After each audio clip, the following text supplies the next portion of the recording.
రంగారెడ్డి జిల్లాలో దారుణం జరిగింది. నార్సింగి పిఎస్ పరిధిలోని హైదర్ షా కోర్టులో బాలికపై 5 యువకులు సామూహికంగా అత్యాచారం జరిగింది. బాలికతో కలిసి ఇంటర్ చదువుతున్న తోటి విద్యార్థులు ఈ ఘోరానికి పాల్పడ్డారు. అయితే సెప్టెంబర్లో జరిగిన ఈ ఘటన ఆలస్యంగా వెలుగులోకి వచ్చింది. దీంతో పోలీసులకు ఫిర్యాదు చేశారు బాలిక తల్లిదండ్రులు. సెప్టెంబర్ నుంచి పరారీలో ఉన్న యువకులను పోలీసులు అదుపులోకి తీసుకున్నారు. ఫోక్సో చట్టం కింద కేసు నమోదు చేశారు నార్సింగి పోలీసులు.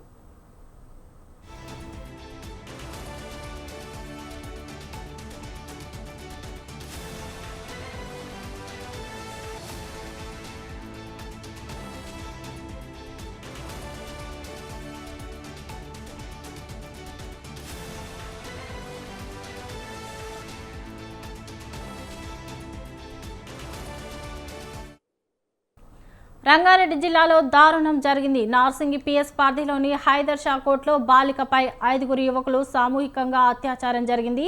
బాలికతో కలిసి ఇంటర్ చదువుతున్న తోటి విద్యార్థులు ఈ ఘోరానికి పాల్పడ్డారు. అయితే సెప్టెంబర్లో జరిగిన ఈ ఘటన ఆలస్యంగా వెలుగులోకి వచ్చింది. దీంతో పోలీసులకు ఫిర్యాదు చేశారు బాలిక తల్లిదండ్రులు. సెప్టెంబర్ నుంచి పరారీలో ఉన్న యువకులను పోలీసులు అదుపులోకి తీసుకున్నారు. ఫోక్సో చట్టం కింద కేసు నమోదు చేశారు నార్సింగి పోలీసులు.